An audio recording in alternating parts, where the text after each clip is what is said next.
Hey everyone, I want to give you a quick update on what's going on with the bus project. Last time we did an update, we had finished doing the insulated subfloor. Just a reminder, what we did is 1-inch foamular, and then over top of that 3/4 inch Advantech subfloor, which is engineered subflooring. It's made for wet locations. We figured it would be a good choice for the bus. What you see here is this is the wall between the bathroom and the bedroom at the back of the bus. And what we decided to do here is do a pocket door. So that's the mechanism for a pocket door. And then we'll have the wall panels on either side of this, and then the door will slide from here and then it'll go back in a pocket. That way, while we're traveling, we can just snap the door either open or snap it closed, and it won't be flopping all around. Okay, so here's some window parts that we're fabricating on site. So we make a little frame out of 1x that's ripped down. The windows come in and they fall into the bus. So once the windows are pulled in, then we have the plywood, which is cut exactly the same size as a window. It goes back in the hole. There's a flange on the outside, so that holds it in place perfectly.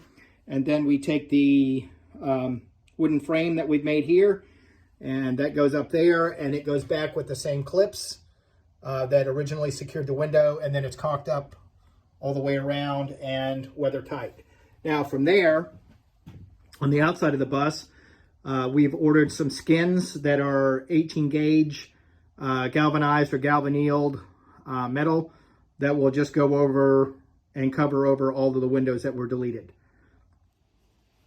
Just one more thing I wanted to point out and share with you is on all the buses, you've got this conduit thing on either side. There's one on this side and there's also one on this side.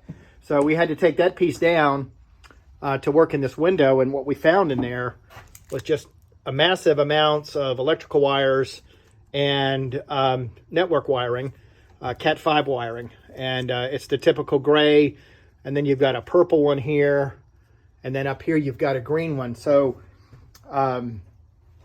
this bus apparently was wired up with a system that tracked drivers that went flying by when the flashing lights were on, and it takes a picture of the license plate and it takes a picture of the driver's face and then sends them a ticket in the mail. So that network wiring you see there is the remnants of that system. So we'll be probably taking out all of that stuff because we're not going to be using anything like that, obviously.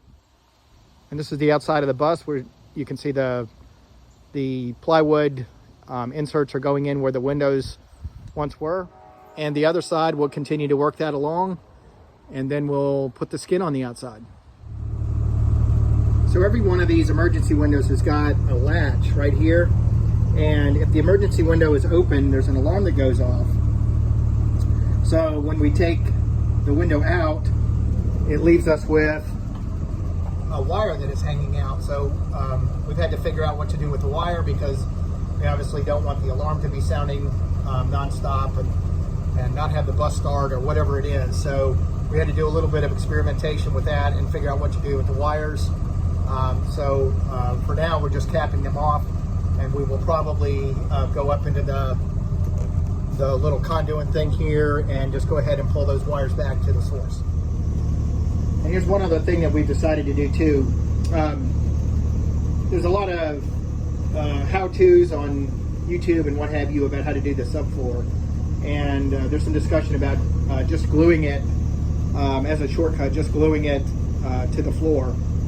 Gluing the foamular to the steel pan, and then gluing the wood subfloor to the foamular. And in most cases, that certainly would be strong enough. And it's pretty locked in. We're not worried about that. But if there would be an accident, then I would be a little bit concerned that the floor, if it wasn't mechanically fastened, it could be prone to coming out of place and being a hazard. I'd hate to think about the bus falling over on its side and then having the floor fall on top of you. So we've decided to go ahead and mechanically fasten that to the floor with some 5/16 bolts We're not going to overdo it, but we'll probably put about 5 bolts all the way through the floor, through the foamular, into the steel pan of the frame of the bus, and then bolt them from the bottom. And that's our plan on that.